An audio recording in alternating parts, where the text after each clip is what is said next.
Hi and welcome to my video. Thanks so much for taking the time. I'm actually going to be covering 5 different separate, very interesting areas, which I'm going to just announce to you what they are in a minute.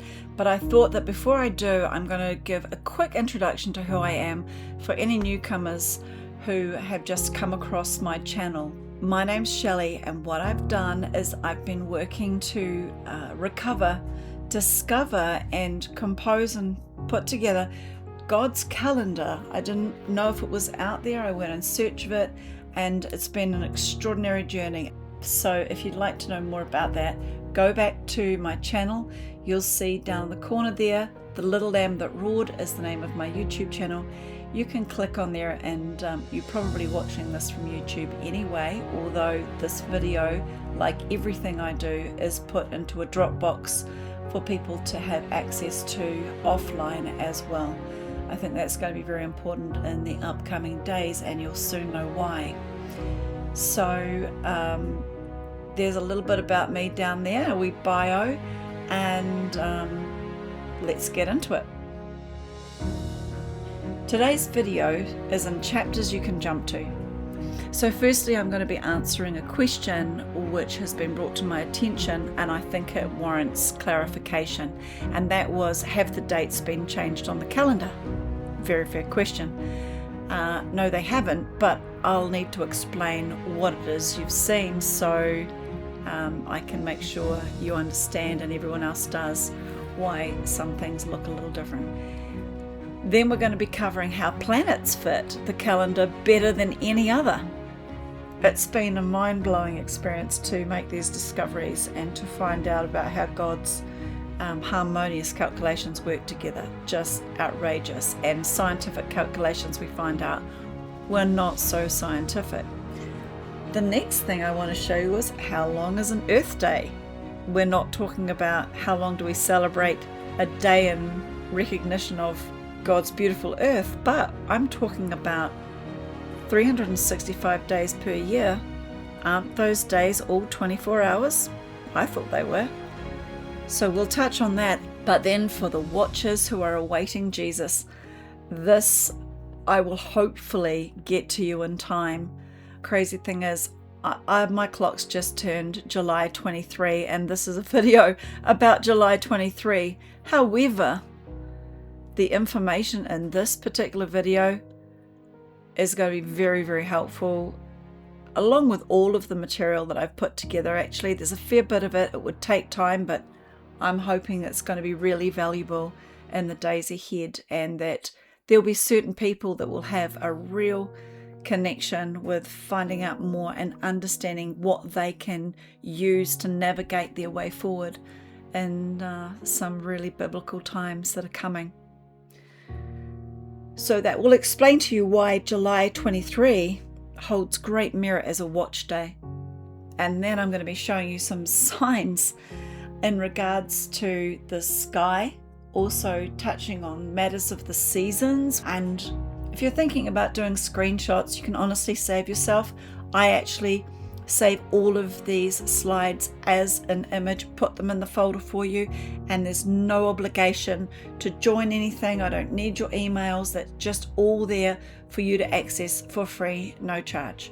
So please make the most of that. Get it downloaded on your computer, because we never know when we're going to have access to services, when that might stop. So first things first. Well, initially, when I was bringing the calendar together, and for some of you, if you're watching this and you haven't seen my earlier videos, feel free to skip forward, or this might actually even be helpful to you prior to going to those earlier videos anyway. But just quickly, initially there became 3 dates. Crazy, isn't it? 3 dates in one day. And that is because there were 2 Gregorian dates, the common one that is common to us and we use each day now, but there was also a date that arrives in relation to a day count when you're calculating, or I was calculating to an earlier time, because I was going back beyond 1 AD into BC, and I was bringing a time allotment forward, so it was coming into a date. It'll all make sense later, but that is why. And then, of course, the calendar itself, God's calendar, has its month and its day.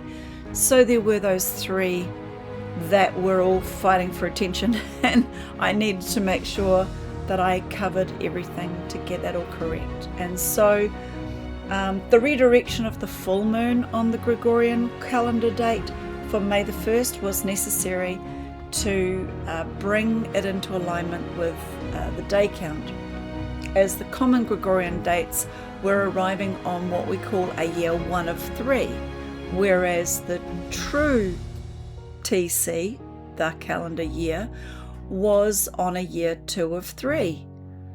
I'm going to show you real quickly as we move through to other things what that year 1, year 2, year 3 looks like. And as I progressed dates on the calendar, there were some that held my particular attention, and that was for multiple reasons that they qualified for watch dates, like really extraordinary things that would happen, a combination of things that really had good reason to believe that was going to be the day of the Lord's coming. And so there was an urgency on my heart to bring that information out to you in time so that you had the opportunity to consider that for yourself. Now, I'm never telling anybody what to think, but if I've got information I think is warranted, worthy of sharing, I don't mind being a fool for Christ, but I hold great value in wisdom and understanding. So there's a lot of thought that goes into what it is that I'm bringing out, whether you agree with it or not. Everything I do for Jesus. You're welcome to have an opinion, and I have no obligation to meet anyone's expectations except Jesus's, and his are high enough. I just want you to understand that it was necessary that there were changes made to this, for example. So this slide here, and this is correct, I've got here the moons as they would place in a year 2 were looking just like this. But clearly in a year 2, the full moons are down here at the bottom, whereas in a year 1, the year ends with the full moons up here at the top, early in the months. Now these years 1 to 3, they're consistent and they keep happening the same. So that's the beautiful nature of 52-week years, where things are structured, cemented, and certain. And note that May the 1st and God's true year 2, actually I'll just grab my little pointer.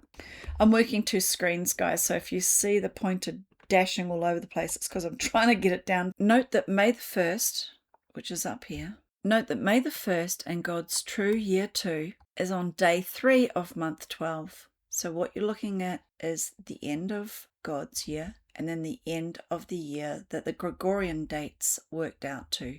But there are reasons why the Gregorian dates are dishonest, is the best way to put it. And you can go back to my earlier videos to find out what actually transpired there with the Gregorian dates. However, I was working with the fact that this was May the 1st, that everyone was believing and expecting a moon.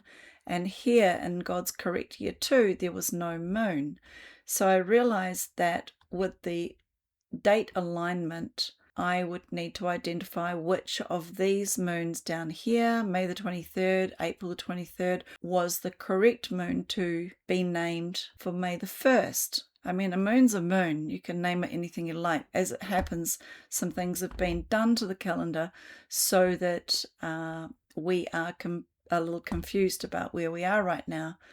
But I think that has, I don't think now, I know that was intentional. So I was of the understanding that May the 1st came down here to April the 23rd, and you can see that April the 2nd to May the 25th and so on.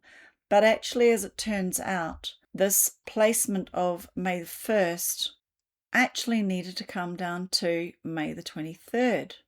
I go into this more in my other videos, so could you please maybe, if you want to know more about the calendar, that's definitely the place to go. I'd love to move on now to some more new content, but it was really important that I cover this. So as you see, it's a year 2 versus a year 1, and there were 2 stages necessary to bring it down from there, May the 1st, whereas over here this is on a 5th as well, so there's a 2-day discrepancy. There was a lot to consider and to get right, And I've done it. I'm really satisfied 100% that it's perfect as it is today. I can honestly say that there's zero things that I would change about it, and I've got complete peace that everything is in order, and I'm glad to go and leave it at that. But this was some of the challenges that I was dealing with earlier on. Now, this is a beautiful illustration of how the 3 years work together. The calendar of God, lost for a millennia, but recovered right at the end. And that just turned out to be my job. And this is what I've put together so you can see what it looks like and use it in a practical way. And all of these calendars are available in folders, all there sitting waiting for you. So you can write on them, study them, use them, learn about God, learn about scripture, a whole lot of things in relation to this. So these black lines represent the new moon, and at the top here is a new moon at the beginning of year 1, and then the second moon that year is at the bottom. So this year has 13 new moons, and they scale up. They cross 12 on that year and then 12 on the following year. And as they do that, at the end of year 1, there is a surplus of 10 days. At the end of year 2, there's a surplus of 20 days. And at the end of year 3, there's a surplus of 30 days, which means a full 37 lunar months are complete in 36 solar months. It's a very, very harmonious and clever, genius concept, and I don't take credit for any of that. I needed to begin first with the day count. And as I said before, that's working out all of the days I need to make up a period of time. And so I first began showing the calendar by putting the days for the day count onto those year at a glance 12-month calendars that you just saw.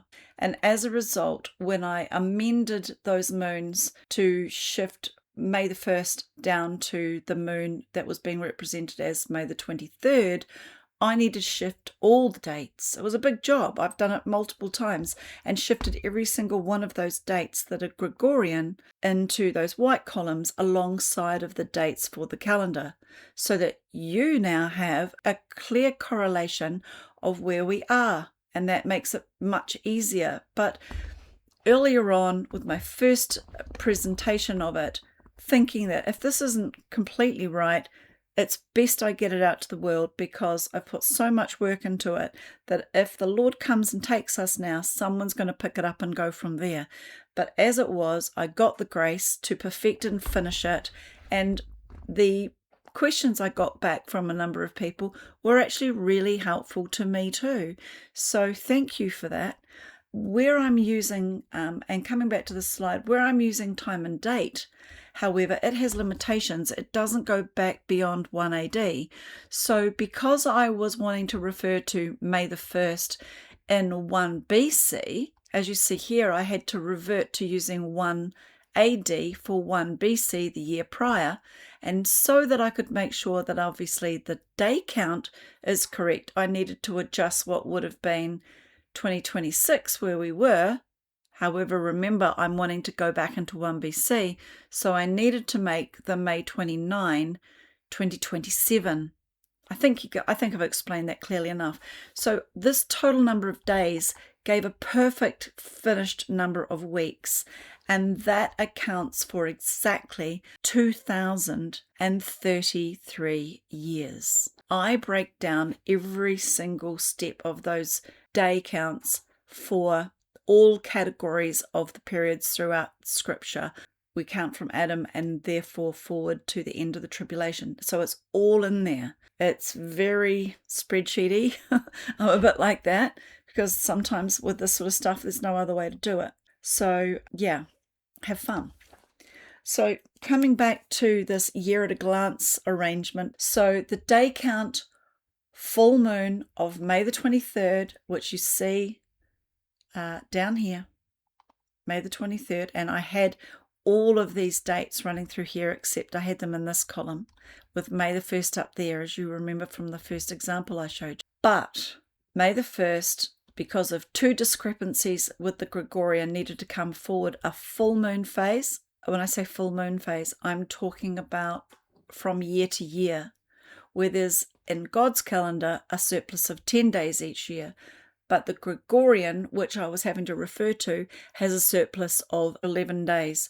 So that means that I needed to go back to 2 different years of moon phases to work out where May comes to. And you'll see down here that it was placed right alongside May the 23rd, and then April 20, which was back here, and then April 9, which was back here, needed to all get pushed down to line up. And then we had the perfect ongoing flow of numbers. There was a bit of confusion around this time earlier on, and I didn't like that as much as everybody, but it was just a part of the process in getting there, and now we're there.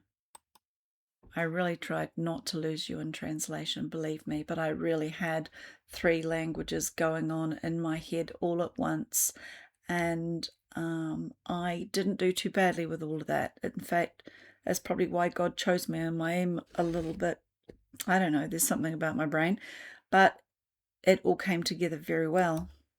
And it was confusing for many, because to get where the common AD dates meet with the calendar dates, there did become those 3 dates per day.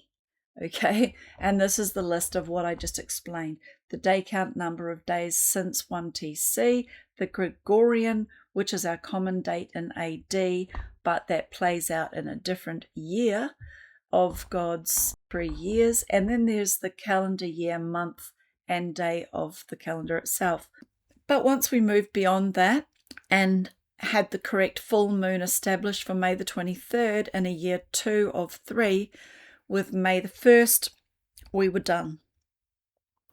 And so this is what that last month looked like from the calendar, month by month, that I also produced for each month of each of those 3 years. So you'll see in here, I do go in the other videos to explain to you how the days begin at sunset, so just before this line, and also how the days are referred to as 1 to 7 and the months are just numbered. And wherever there are feasts and so on, I have put those details in there as well. But what we were looking at and trying to identify was that on this particular day, which is the 25th day of the 12th month, I needed to identify where a Gregorian May the 23rd moon was associated to a year 1 Gregorian date of May the 1st. So, yeah. If you didn't understand that, don't worry about it. We've got it sorted now. But if you had questions before, I'm hoping that that answers them for you. And maybe just to finish, I show you in this slide where 2033, the calendar years, line up like this. So they go along and start back here at 1 TC, and 2026, which we're in now, it starts up here at 1 AD, and it goes along through to here. However, it goes to here, and then it goes into 2027, and I haven't numbered that, but don't let that bog you down. My point is that 1 BC really should have been called 1 AD, because it is the year of our Lord. This is the true 1 AD through here. So this 1 AD should be 2 AD. So you can probably appreciate what was going on with all that. Okay, I'm just going to put this up not for no other reason than to say anybody who's interested in exploring the Hebrew calendar and identifying what's really going on with it, because it's a bit of a mess, and also it's naming months after pagan gods, that God isn't going to share a calendar with anything to do with a pagan god. It's like saying it's fine if you call a month Moloch or Baal. It's just not going to happen. It's an adoption from the Babylonian captivity, and I'll let you have a look at that. But basically, the Hebrew calendar is not 360 days. It is, in fact, over 19 days, which is the period they use for adding in 7 extra months. And while they do that, lunar months, they chop and change extra days out of months all the time. So they'll take a month that was 30 and make it 29. And everything that's in red is either the first day of the next year or it is an anomaly. So 29, these are changes that they make to fudge it and make it fit. So they are literally cutting and chopping and splitting and adding extra days. But once you have a total of 19, you are able to get the average because it's over 19 years that they add those 7 months. And here's the total days up here. So if anyone wants to have a closer look at that, I've literally painfully put every single date for all of those years, and these are into the future actually, but I don't know that there's going to be much of that. But if you want to screenshot it, go for it. But this will be coming up and available in the free resources, and there is a live link in the description. But also, it's not a stupid idea to screenshot this slide right now, because you will possibly need to have access to in the future to some of these resources and share them around if the videos go down, or if you have to jump through certain hoops or take certain marks to be able to access the internet, things like that. I don't know, but all I'm saying is services could be down, all sorts of things could happen, the videos could get wiped. This would help you find all of that content again on Dropbox, including the videos. So yeah, this is me. I'm very tired now, mind, but I'm looking forward to being in heaven and receiving all that God's got for us in glory. God appointed and he gave his anointing. He unexpectedly proved this miraculously, and I was really in awe. I felt very, very humbled that he showed me what he did. And thankfully it serves as a proof, his method of miraculously showing that he chose me. It serves as a proof to the world that I hope builds confidence. So see my channel and the video Navigator's Guide, video part 3 for more on that story if you want to find out what where the credibility comes from. But regarding an old prophecy that I'd previously spoken of, only 2 days ago a sister in the Lord brought to my attention that the date of that prophecy in 2009 was the 26th of July. And 2726 is in the Strong's Concordance the word harpazo for rapture. Of course, that's the translation to English of what takes place when the Lord takes his bride away. And while some people don't necessarily believe it happens like that, well, wait and see. I believe it does, and Scripture speaks of it, and also it's happened numerous times before. So snatched, taken up, seized, raptured. Enoch was taken and was not, for he had been raptured. Philip was snatched away, and Christ was caught up. The beloved raptured to a 7-day wedding feast and spared the wrath in the 7 years that account to the last week of Jacob's trouble, spoken of in Daniel. So I'm not going to read this, but this is the prophecy that was another confirmation to me that the Lord had me to do this. When he said, it will live, and it will not die. I never really understood that. It seemed totally detached from everything else. But it obviously made sense when I looked at the work he had for me to do with the calendar. And here it is, July the 26th. Very cool indeed. I just had a credit card expire last month, and the CVC number on it was 726 as well. God's just been so encouraging. So the Lord did say that as it was in the days of Noah, so shall it be when the Son of Man is coming again. So I'm not referring now to the second coming. I'm talking about the Lord salvaging those before his wrath and before his judgment comes upon the earth.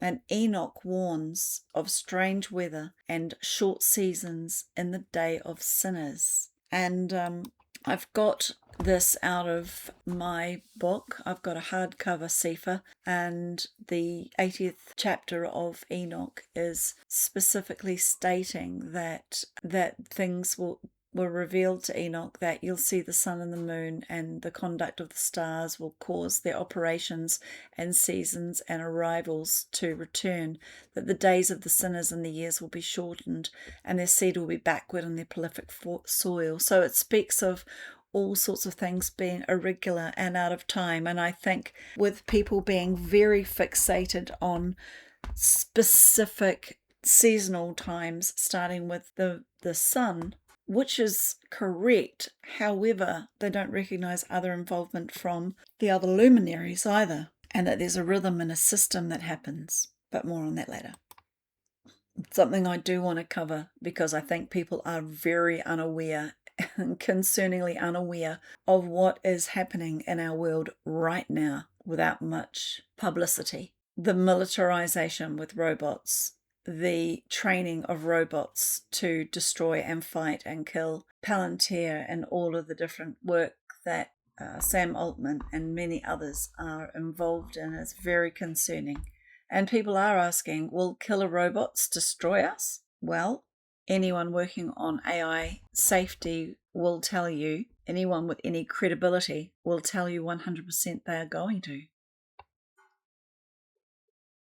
So will they kill us? That's the wrong question. One robot landed a kick to the head and in a competition that they were selling tickets to attend, and the robot's head came clean off. But the robot didn't stop, it continued to fight. And now those robots are being implemented to police forces, they're being used in military, and apart from the concern to harm, they're also taking over jobs, including these policemen who look confident there, but they'll soon be replaced. Now these I've snapped from a recent video, so some of the words aren't going to be complete here, and I just didn't have time to put more in for you, but they're already deployed along real police. It's very concerning. So heads knocked off today are the training data for whatever comes next. And that is the question. What comes next? Now, if that didn't seem like it was very cheerful, you're not wrong. It's not that I'm being particularly, what do they call it? Doom? Don't worry about it. This is a fact. This is what's happening. This is rapidly happening. And these aren't tools like calculators and computers. These are improving themselves. These are hyper intelligent, vastly more intelligent than human beings, and capable of achieving goals where human beings are an obstacle and getting human beings out of the way. Data centers are going up everywhere, and it's too late. Every safety expert is saying there is nothing more you can do. You will likely lose your lives. We're sorry about that. Look up Roman Yampowski, Professor Roman Yampowski. So let's move on to the celestial luminaries, lights in the sky. A perfect fit. Incredible. The calendar of God and the 8-yearly cycle. Fibonacci spiral. I don't know if you've seen this, but you might recognize this design. It is a numerical geometry that happens in nature, and it's just amazing. And here we have an example with a pine cone, and you can see the seamless design of 8 spirals going one way and 13 spirals going the other, which are, if you look up the Fibonacci spiral, you'll see are consistent with the series of numbers that continue to expand the spiral out further and further.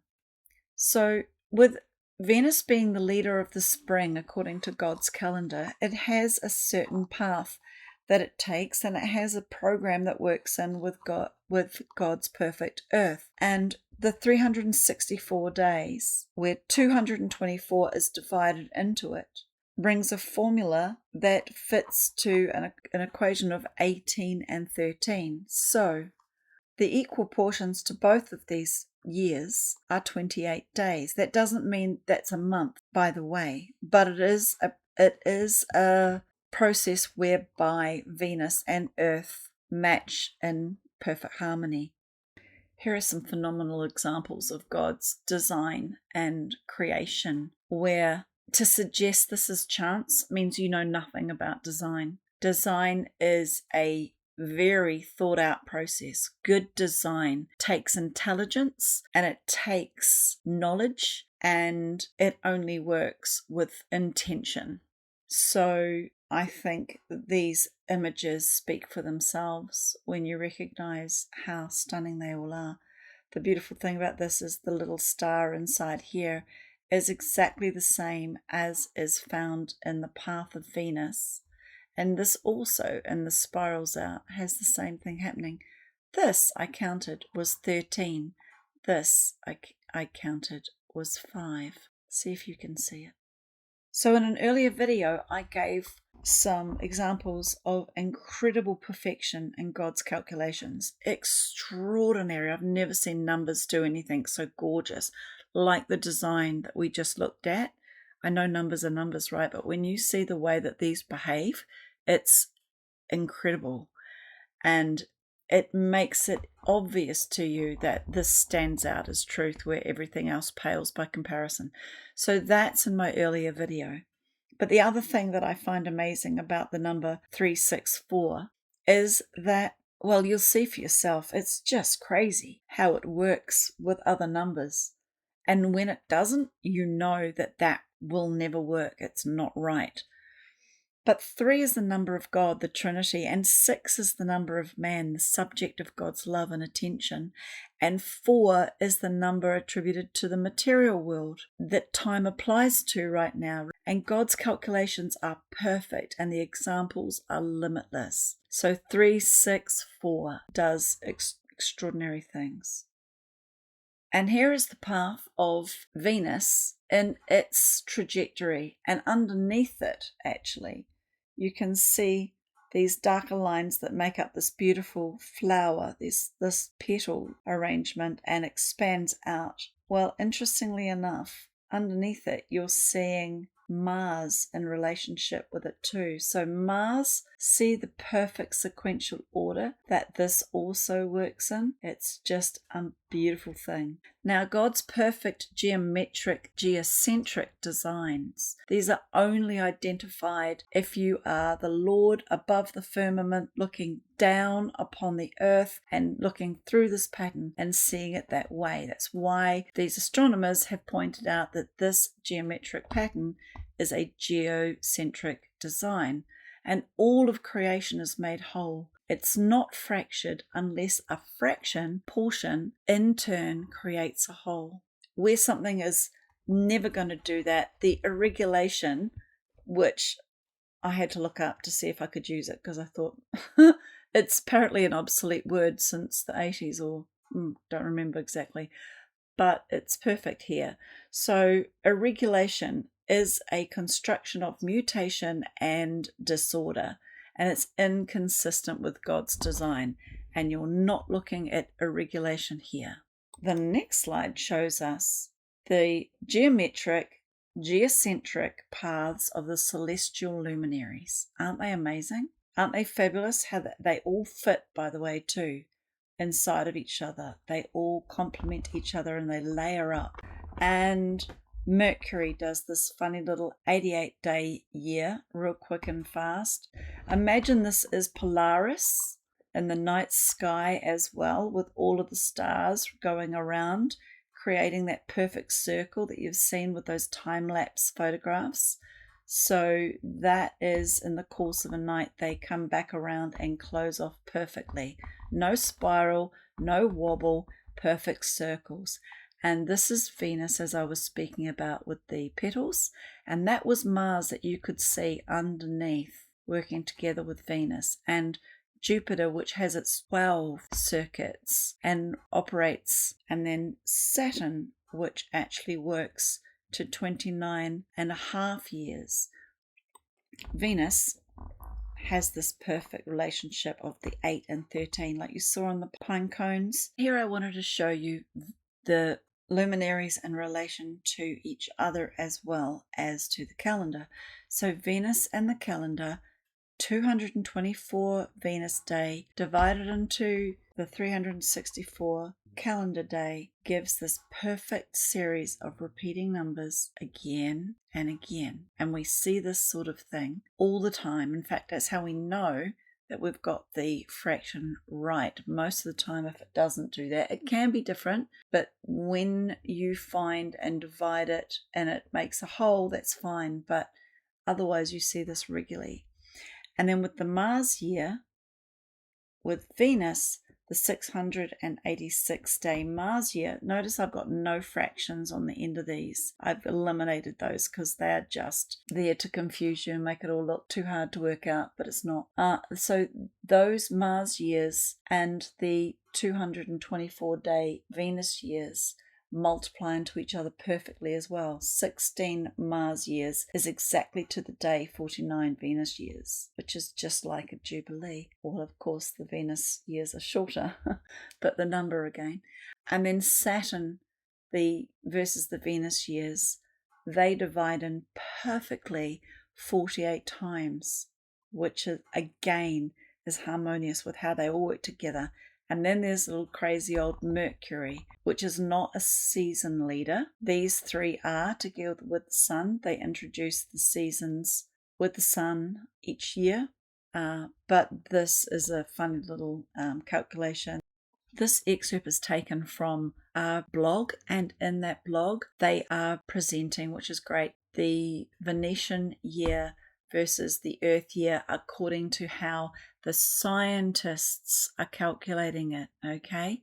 So they are adding all of their trimmings. They're putting in the 0.701, and here is a year. They always use a Julian year. They never use the Gregorian year, and they are excited at this outcome and commented how it's very similar to a perfect 813, which is, funnily enough, 6153846, exactly the amount that we get with the 224 and the 364. So we already have. Now this is a geocentric example, and in the white we have Venus coming into these lobes.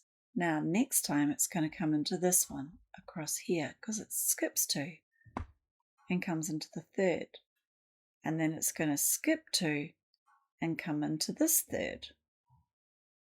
And the yellow ball, there we go, and the yellow ball is the Sun moving around the equator in this geocentric example. Okay, so you can see the nature of the play that's happening here. Astronomy today uses Julian Earth year, not the Gregorian.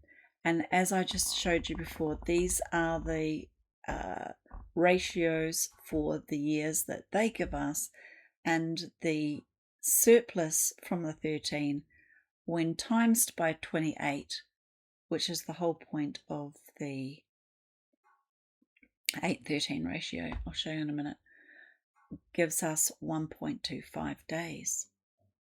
But God's clean numbers command perfect order, and a true Venetian year of 224 days and Earth year 364 days means that for each of these quotients they divide by 28. 8 times 28 is 224. 13 times 28 is 364. So I've just gone and borrowed the United Nations logo for a pure geocentric example. It's interesting how they choose this, but anyway, this is the same scenario, but now without the geometric pattern. It's still operating in a geocentric model. So we have Capricorn out here, Cancer in here, and the equator here. And so the Sun is going around the equator while Venus is making its journey into all of its different parts of the sky. Now, obviously the Sun wouldn't remain on the equator. It would move in for summer and then out for winter. But this geocentric model has it just sitting on the equator. However, doesn't it help us to understand how God stopped? I wonder if I can do There is actually somewhere around here a device for stopping it. But he stopped the sun for a full day for Joshua and Israel to win their war. And he also moved the sun backward 10 degrees for Hezekiah. And apparently no one went flying off. Either that or the Bible's not true, but I tend to believe the Bible. The Lord also says, let God be true and every man a liar. Isn't that right? So, let me show you a picture of the moon. This is an image that's compliments of Californian technology that's spelled wrong. On behalf of NASA, a composition of data, it is proclaimed on the NASA website to be their image of the moon. They've got a bunch of them, but they're all compositions of data. None of them are photographs with a camera, just saying. However, I took a photograph with a camera of the moon, and this is compliments of me. I took this photo with a Nikon P900, and that's actually a photo. Now, this is another data composition of Venus. So they tell us it looks like the underside of a crumpet. And for those in New Zealand and Australia, you know exactly what I mean. Could just be the underside of a slightly crispy pastry pie, but maybe that is. Wouldn't it be funny if they just did that and made a joke? Anyway, I digress. However, with that same camera, I went and took a photograph of Venus and a little video.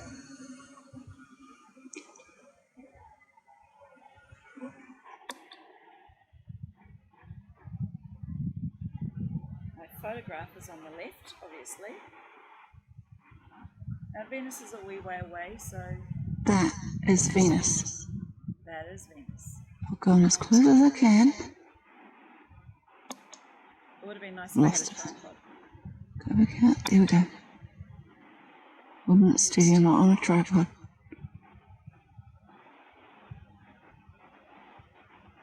Trying to stay for the centre, look at all the ripples. This is the real thing. Through a Nikon.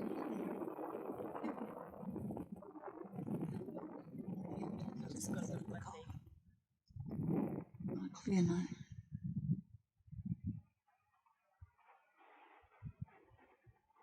I'll go back out.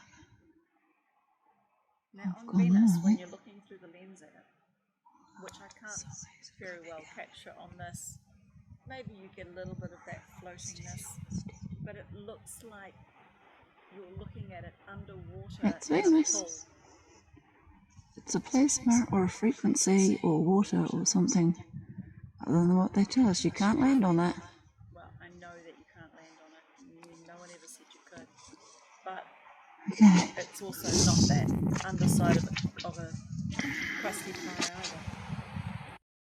So just to come back to the United Nations logo, what God says is that the heavens declare the glory of God, and the firmament showeth his handiwork. Day to day uttereth speech, and night unto night showeth knowledge. So there's more for us to learn, and we can learn a lot. And that's why the enemy would deceive us from recognizing what the sky has to teach us. That was Psalms, and this is Proverbs 8:26-29. This is wisdom speaking. While as yet he had not made the earth, nor the fields, nor the highest part of the dust of the world. When he prepared the heavens, I was there. When he set the compass, if you know what that is, a draftsman uses a compass to create a circle. When he set the compass on the face of the deep, when he established the clouds above, and when he strengthened the foundations of the deep, when he gave to the sea his decree that the waters should not go past his commandment, and when he appointed the foundations of the earth, fixed and immovable. Then Isaiah 40, have you not known? Have you not been told? Had it not been told you from the beginning? Have you not understood from the foundations of the earth? It is he that sits upon the circle of the earth, and the inhabitants thereof are as grasshoppers. He that sits above the earth stretched out the heavens as a curtain, and spread them out as a tent to dwell inside, that bringeth the princes to nothing, and maketh the judges of the world a vanity. The princes and the judges were the esteemed ones of supposed knowledge, but the Lord also says,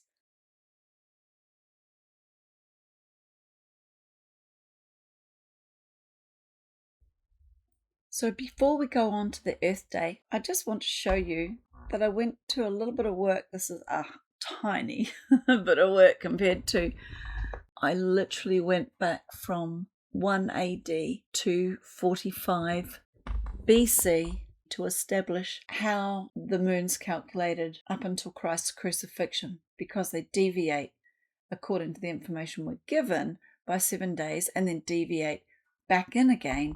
So those 7 days get consumed, and it's, like they were never there. And it's interestingly right over the time that Christ was born. So I find that rather amazing that there's been this little slit and irregularity, which is very off-putting for someone who's not as relentless as I am to find. But we can safely say that from year to year, from moon to moon, and you'll see the difference between these is 11 days as per the Gregorian dates. So that's the surplus. And these are, so you've got 12 to 1, 23 to 12, 1 back to April the 20th. And these periods are shown here, and they all account to 354. So from the physics fact book, I was able to unearth this, which was quite difficult to find because I wanted a combination of statements that the number of seconds in a day, according to these authorities and alleged authorities, some of them all the same. This is the witness that 23 hours and 56 minutes are the period of time that counts for a year when they're counting 365.25636. They are calculating those days by these numbers. The irony about that is when you actually give a day a full 24 hours, which is a beautiful 1,440 minutes, you get 364 days.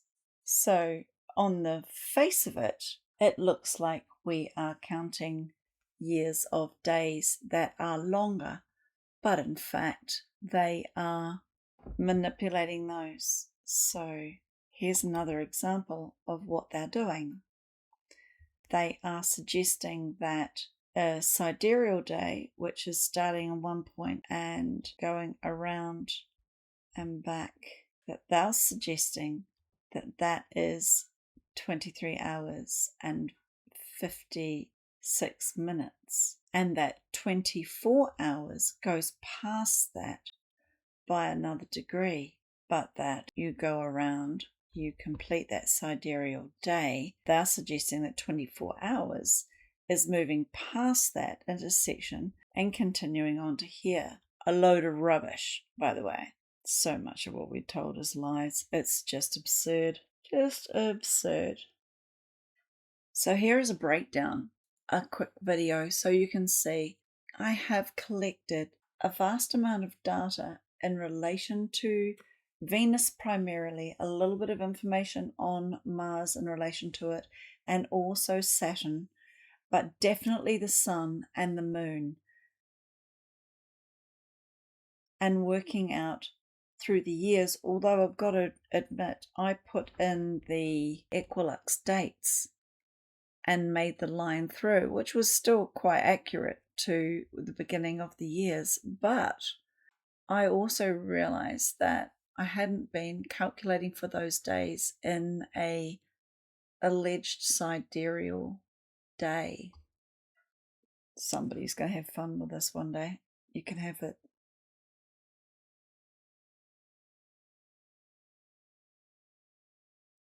So this is just one excited guy from a blog where he put in an entry. Looks like he was grabbing the same information that I was just looking at before, but I love how he explains it. So he says, looking down on the plane of the solar system, gee, can't do. But anyway, looking down on the plane of the solar system from above the Earth with the passage of each year, you will see the sun go around the Earth. So I gave you that example. And it says the Earth 8 times and Venus goes around 13 times and traces out a pretty curve shown here. So you saw that. And then he goes on to say, actually, what I just said is only approximately true. The Earth orbits the sun once 365.256 days, and Venus orbits the sun every 224.701 days. So Venus orbits the sun in I don't want to repeat it, 0.615187 Earth years. And here's the cool coincidence that 8 over 13 divided by 13 is 615,385. It's 384 actually, but then it's because it goes 4-6. That would be the reason for the 5. And then he says, that's pretty close. So in 8 Earth years, Venus goes around the sun almost 13 times. Actually, it goes around 13.0045 times. Yeah, what a cool coincidence that it's nearly right. Now, just to wrap up the Luminaries, the Stellarium, which is a great website. It's a great app. But Stellarium and other sky navigating sites, they're all set with flawed preset data, and you can't change it. You know, it would be great with all the data that I've accumulated. Obviously, that wouldn't include all the other stars. There's a lot of stars to position. But what happens is that the timer set on these apps is set by the computer clock and not the astral Earth Day clock of 23.9344 hours. So that produces an irregularity in the readings anyway. So planet circuit sidereal year calculates an error. The data set accepts oblate spheroid theory, which I think is so absurd. So it's saying that above and below, or however you see it, further in or out from the equator, you have the 33-degree line, except that they're not at the same distance from the equator. One is much closer than the other. It seems pretty pointless to me. It all depends on your view of where we are, and I guess scripture should be the authority on that. The premise of all coding based on the non-scriptural theory, there's my point, accepts as truth in the same way all lies on mankind that have been permeated through controlled education systems and Roman pagan traditional calendars and festivals and feasts. We've been conditioned, and it started with the tooth fairy, Santa, and the Easter Bunny. I'm not trying to be a spoil sport, but it's how it is. Astronomy data for each celestial article is measured against the Julian year, which may prove corrupted over long periods of use with a 24-hour clock time. In fact, it doesn't even take long for it to be corrupted. The Julian daytime measurement used is arbitrary. It's accounting for thousands of years that are not part of God's 6,000 years for man time clock. Now, if you don't believe that, that's fine. You're going to need to believe something, so you will believe something. But that's what God says, and I'm going to, as I said, stick with him. So, any questions? There is plenty for those who are interested to explore this. Maybe find more harmonious sequences. I could have kept going. The physics professors admit their calculations are approximate, but when you know God's calculations, how they perform, you can establish and then check. It's easy. Well, you can establish and then check. Remember that already they place the 33-degree north and south at vastly different positions, like I told you. And that's because of the absurd notion that we live on a wobbly pier. And that's their words, by the way, not mine. I agree with what God says when he declares at his creation that the waters are called seas and the dry ground is called else. The lies about what has happened are going to be crazy, and aliens will be used as a reason. But know this, these are demons, unclean evil spirits, fallen angels released for a time from the pit, posing as aliens in disguise, and things don't end well. But there is a way of escape. Jesus has a way for you to follow. Don't regard your lives here the same way anymore. Don't take your own, of course, but also know it's only mortal. An eternal home, the eternal home of your spirit, is much more critical. Don't be unwise and put your faith in material things or even relationships to save you. Put all your hope and faith in Jesus to help you. Trust him to save you, and he will. I love you. I want you in heaven. Come and find me. This is all for you. Shelley.